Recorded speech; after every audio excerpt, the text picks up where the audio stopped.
Hey, it's Robert Wallace.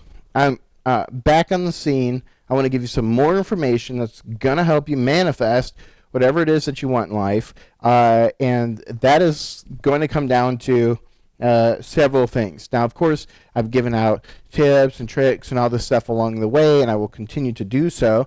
But I'm going to angle this a little bit differently. Now, this is what I'm calling secrets to the Law of Attraction. Now, the first thing I want to state is that I use this term Law of Attraction. It's a buzzword. Everybody's heard it.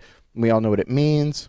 Basically, you think you get it, basically, through your expectation. But what it really is, to the vast majority of us, it's prayer.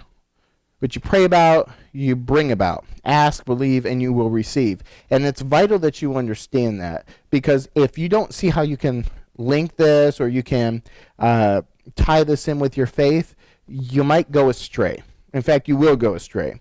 You're going to start trying to use magic to pull things in instead of using a simple dialogue and improving your relationship with God in order to give you what he's already said he's going to give you. And so we don't need to use these subversive means in order to do that.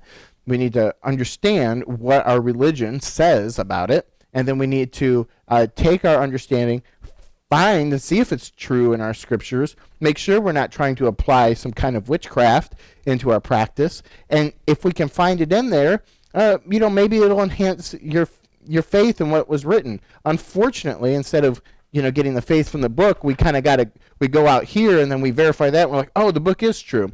And for a lot of people, including myself, a little bit of a doubting Thomas, I'm surprised at how much I learned outside of the Bible before I came back to the Bible, for instance, and realized that it was all written in there. And I've seen it written into many different religions, for that matter. So I'm partial, but you should know, if you are a spiritual person, that your spiritual book can take care of you when it comes to understanding prayer, the law of attraction, and faith.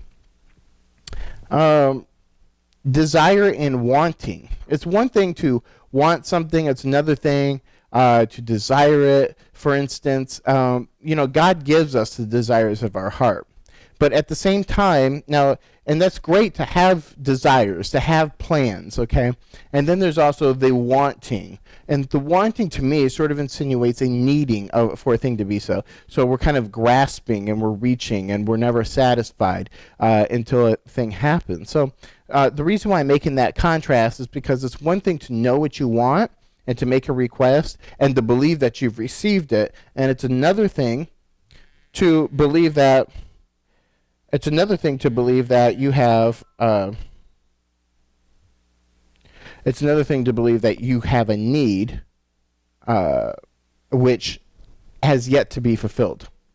And the problem with this is you are not lacking of anything to begin with.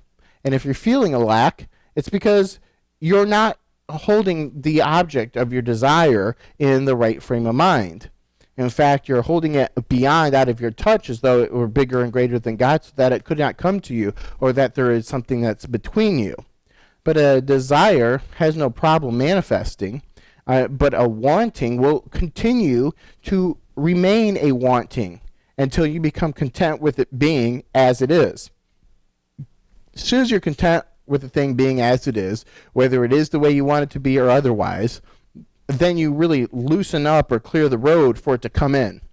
Before then, though, it's like having a bunch of signs on the road that say, hey, wait, no more people come in until this thing happens. And what really needs to happen is let everything flow, everything go as is. And let's say I'm trying to manifest a car, and somebody tries to give me a Matchbox car. I could say, no, don't give me that. Afraid that might equal my attraction. That might equal what I've prayed for. Oh, it was confused, and now I've received less. So if I don't receive that, then I'll hold out, then the big thing will come. No, this is about letting everything come. I see a sign with a car. Yes, I see a little Matchbox car. Yes, now these are signs that, I'm in the flow. I'm on to something. I'm being heard, and they get, it can get bigger and clearer until it manifests. And so along the way, you need to be grateful. You need to be expectant. and you need to be just patient with what's happening, letting everything come in, because everything's got a role to play in your manifesting your life, and that's huge. And cross intentions. This counter intentions, cross intentions, that's saying one thing and then believing the opposite. And we can't emphasize things like this enough, because it goes right back into doubting.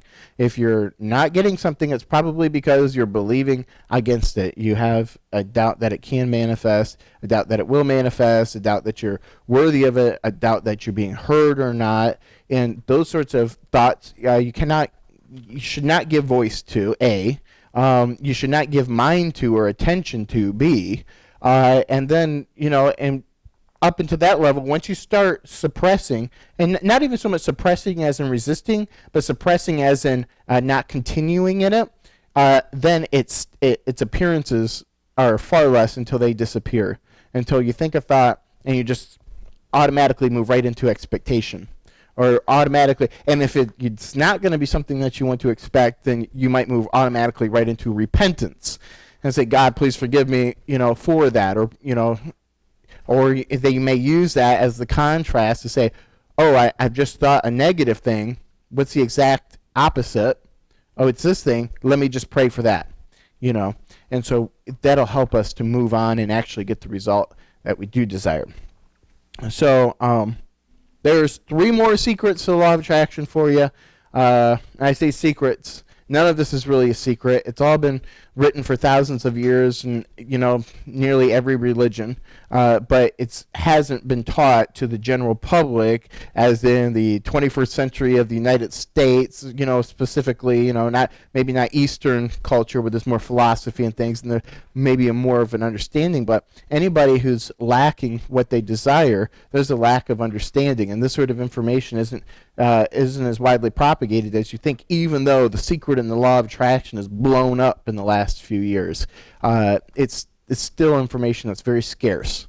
Even if it's not scarce for you, it's scarce for your neighbor. It's scarce for that man downstairs. It's scarce for that, that man you just passed in the street. So value this information, apply this information, get the results, and then teach it to other people. All right, thanks. Bye.